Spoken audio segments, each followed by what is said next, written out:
अस्सलाम वालेकुम अहबाब, उम्मीद है आप सब खैर वाफ़ियत से होंगे। रमज़ान शरीफ का महीना अल्हम्दुलिल्लाह गुज़र गया, ईद के दिन भी गुज़र गए हैं। आज रमज़ान जुम्मतुल मुबारक है। तो रमज़ान शरीफ के अंदर हमारा एक सिलसिला रहा था मस्जिद के आदाब और इमाम साहब के एहतराम और इकराम के बारे में बातचीत चलती रही है। तो इमाम साहब के एहतराम के हवाले से चंद चीज़ें जो है ना वो मैं आपके सामने रखना चाहता हूँ। सबसे पहले तो ये ज़हन नशीन कर लेना चाहिए कि इमाम साहब आपके कोई ज़र ख़रीद ग़ुलाम मुलाज़िम नौकर या मुंशी नहीं है और ना ही आपके पाबंद हैं। इमाम साहब का एहतराम अगर दिल में नहीं होगा तो आपकी इबादत मेराज को नहीं पहुंच पाएंगी।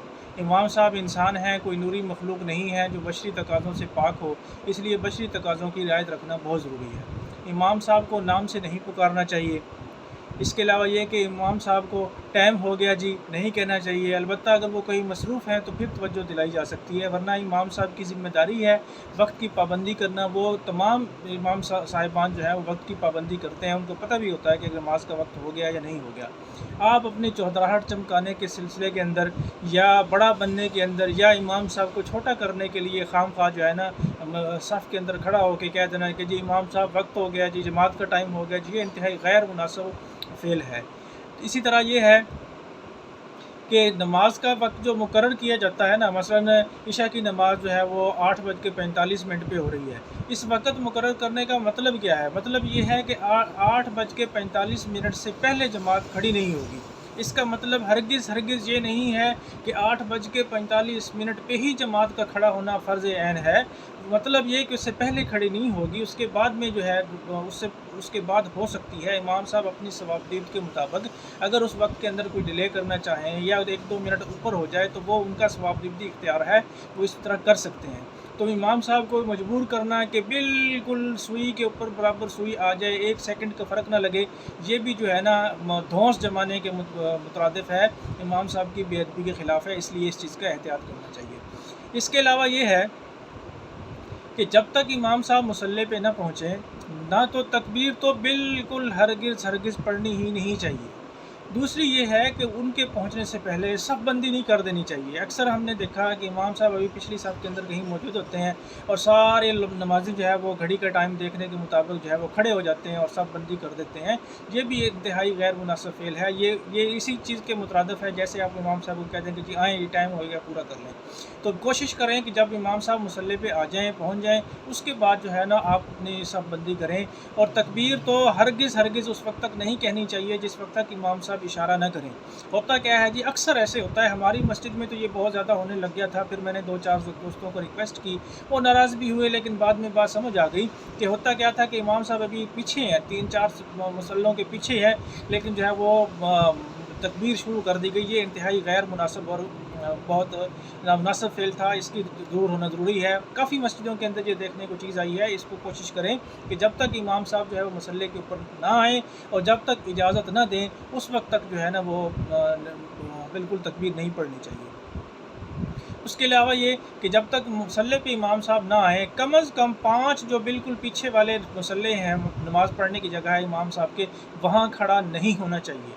और खड़ा होकर इर्द गिर्द देखना, बेज़ारी का इंतज़ार करना, बेताबी का इज़हार करना और ये दिखाना कि हाँ जी मैं तो बड़ा वक्त का पाबंद हूँ, इमाम साहब मुसल्ले पे नहीं आ रहे, ये इंतहाई गैर अखलाकी फ़ेल है। आप किसी इदारे में आपको इख्तियारात हासिल हैं, आप वहाँ किसी बड़ी कुर्सी के ऊपर बैठते हैं या आपने एक लाइफ अपनी जो है हुक्मरानी के अंदर गुजार दी है, तो या मस्जिद में आके जो है ना वो अपनी हुक्मरानी चलाने की कोशिश न करें। ये अल्लाह ताला का घर है। और उसके बाद एक और हमारा जो मिक्स का कंसेप्ट है वो ये है कि अल्लाह ताला के घर के ऊपर सबसे ज़्यादा हक उसी का है जिसको आपने इमाम मुकर्रर कर दिया है, जो सारा दिन उस मस्जिद का ख्याल रखता है, खिदमत करता है, आपके बच्चों को पढ़ाता है, आपकी नमाज़ों की पाबंदी करता है, उसी घर को, उसी अल्लाह के घर के अंदर अपना सारी ज़िंदगी गुजार देता है। तो सबसे ज़्यादा हक़ तो उसका बनता है कि आपका बनता है कि आप 5 नमाज़ों में 5-10 मिनट के लिए गए और आ गए।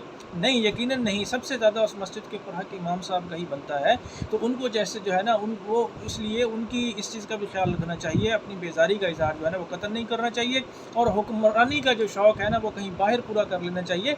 इमाम साहब पे आके हुक्मरानी का शौक़ पूरा नहीं करना चाहिए। उसके अलावा ये है कि इमाम साहब के मुसल्ले के ऊपर हरगिज़ नहीं बैठना चाहिए। बाद साथी क्या करते हैं, जैसे तबलीग वाले साथी हैं, वो किताब वगैरह पढ़ते हैं, तालीम करवाते हैं, غیر नाजायज़ नहीं है मुसल्ले के ऊपर बैठना, लेकिन अदब के ख़िलाफ़ है। जो इमाम साहब का मकाम है वो एक आम शख्स का मकाम नहीं होता। हाँ, अगर कोई आलिम दीन आके बयान करते हैं वो उस इमाम साहब के मुसल्ले के ऊपर बैठ जाते हैं तो कोई हर्ज नहीं है, वरना कोशिश करनी चाहिए मिंबर, महराब और मस्जिद और उसके जो मुसल्ला है इमाम साहब का, उसके ऊपर बैठ के अपनी बयान जो है ना वो नहीं पढ़ना चाहिए। साइड में बैठ जाएँ, उसमें कोई हर्ज नहीं होगा। और ये भी नहीं है कि आपको सवाब नहीं मिलेगा या लोग आपकी बात नहीं सुनेंगे। तो इमाम साहब के अदब और एहतराम का तकाज़ा ये है कि उनकी जो मखसूस नशिस्त है मुसल्ले के एतबार से, बैठने के एतबार से, वहाँ पे नहीं बैठना चाहिए, उससे अलग होकर बैठना चाहिए। अक्सर हमने मस्जिदों के अंदर इस चीज़ की खिलाफ वर्जी की सूरत के अंदर बहुत ज़्यादा झगड़े और मसाइल और आपस में चपकल होती हुई देखी है, इसीलिए जो है ना मैं ये आपके सामने बात रख रहा हूँ। उसके बाद ये है कि मस्जिद के अंदर अगर आपने कोई ऐलान करना है, स्पीकर के ऊपर ऐलान करना है या सफ़ में नमाज के बाद आपने कोई ऐलान करना है, बिल्कुल इमाम साहब की इजाज़त के बगैर नहीं करना चाहिए। इमाम साहब से इजाज़त लें उसके बाद करें। हाँ, अगर जो तबलीगी जमात के जिस तरह गश्त का या वग़ैरह के जो ऐलानात होते हैं वो इससे अलग हैं, वो एक मस्जिद के का हिस्सा है, मस्जिद की जो एक्टिविटीज़ हैं उनका हिस्सा है, वो एक अलग चीज़ है। उसके अलावा अगर आपने कोई गुमशुदगी का ऐलान करना है या आपने वैसे किसी को दावत देनी है या ये कहना है कि जी फ़लाँ शख्स की हो गया उसके लिए दुआ कर दें वग़ैरह वग़ैरह, किसी भी किस्म की ये जो ऐलानात हैं वो इमाम साहब की इजाज़त के बगैर नहीं करनी चाहिए। ये उनका हक़ बनता है कि उनसे इजाज़त लेके की जाए।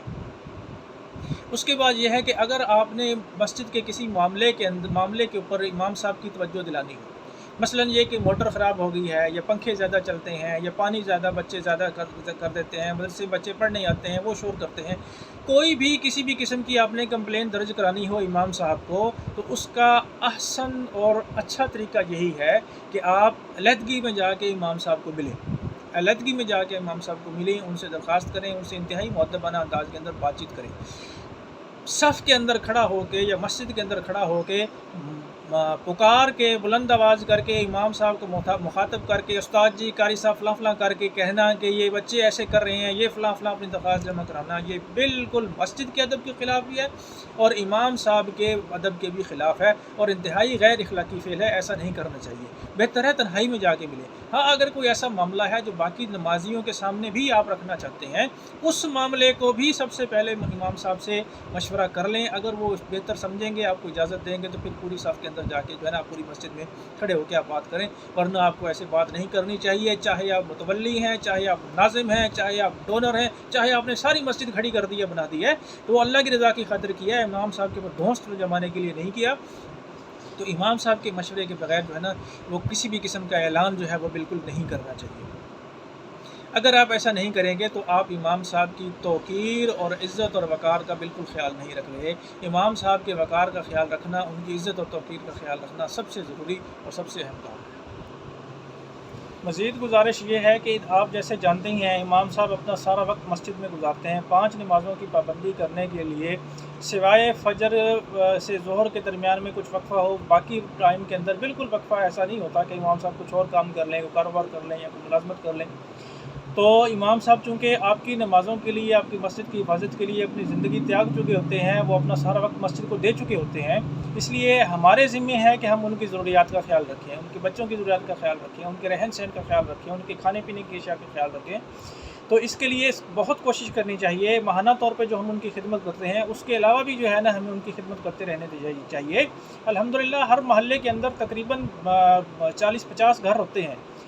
अगर हर घर 200 या 400 या 500 रुपये भी अगर अपने ज़िम्मा ले ले तो कोई इतनी बड़ी चीज़ नहीं है। अव्वल तो 1000 रुपये हर घर को अपने ज़िम्मा लेना चाहिए, जो माहाना तौर पे जो इमाम साहब की खिदमत करे और उनका ख्याल रखे, तो बड़ी अच्छी अमाउंट जो है वो जमा हो जाती है, जिसके साथ इमाम साहब का बहुत अच्छा गुजारा हो सकता है और इमाम साहब इस गुजारे के अंदर बिल्कुल जो है वो किसी माली तंगी का शिकार भी नहीं होंगे। तो इमाम साहब की माली जो उनकी जो हालत है उसका ख्याल रखना, उनके साथ ताउन रखना, ये भी हमारे ज़िम्मे है, क्योंकि वो अपना वक्त हमारे लिए वक्फ कर चुके हैं, तो हमें भी एहसास करना चाहिए, बिल्कुल ज़रूर एहसास करना चाहिए।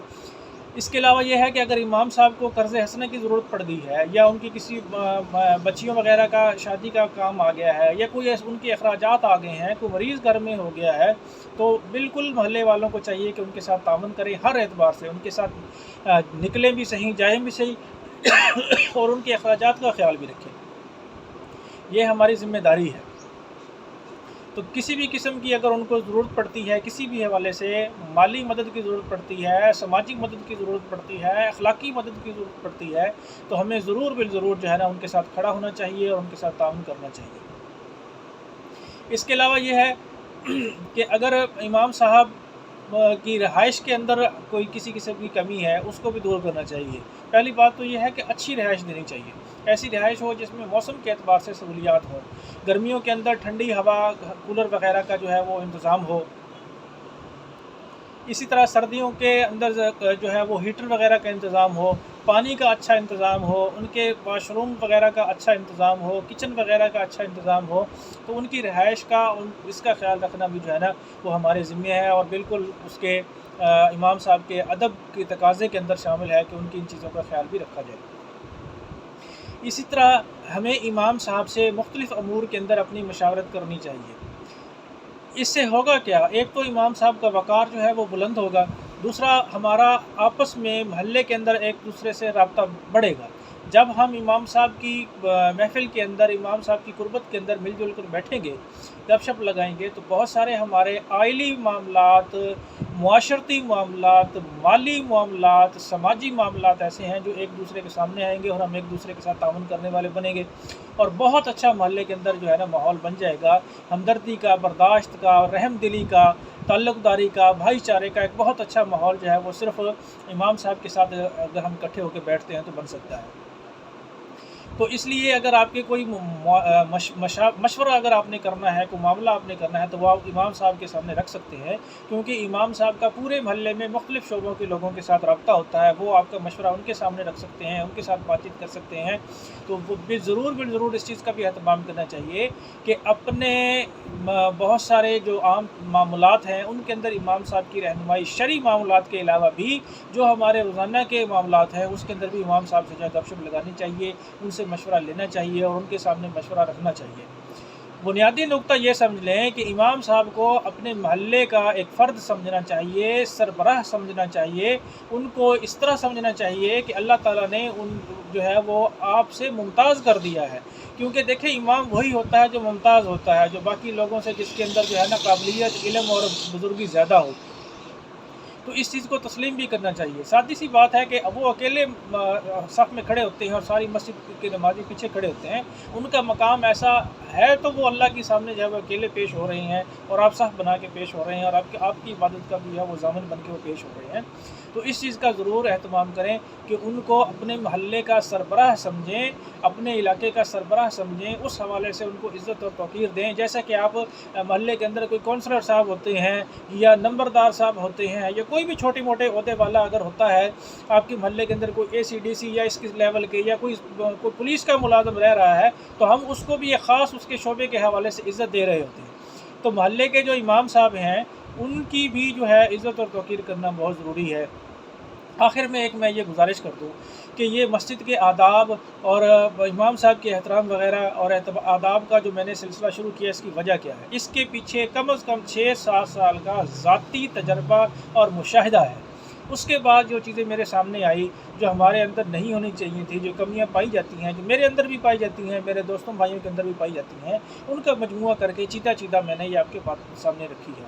मकसद ये था कि ये जो गलतियां हमसे हो रही हैं ना हो, क्योंकि ये मस्जिद का अदब और एहतराम अगर हमारे दिल में नहीं है, या हम मस्जिद की बेअदबी हो जाती है, या इमाम साहब का अदब और एहतराम हमारे दिल में नहीं है, या हमसे बेअदबी हो जाती है, अदब एहतराम है या ना मालूम ही नहीं है, तो इससे हमारी इबादत की जो मेराज है, यानी इबादत का वो दर्जा जिस पे जाके इबादत कबूल होती हैं, वो दर्जा हमारी इबादत को इन बेअदबी और बेतौकीरी की वजह से नहीं मिलता। तो अगर हम अपनी इबादत की हिफाजत करना चाहते हैं, ख्याल करना चाहिए, मस्जिद के आदाब का भी पूरा ख्याल करें और इमाम साहब के आदाब और एहतराम का भी पूरा ख्याल करें और उनको जो है अपने साथ लेके चलें, उनके पीछे चलें। शुक्रिया दोस्तों, अल्लाह हाफ़िज़।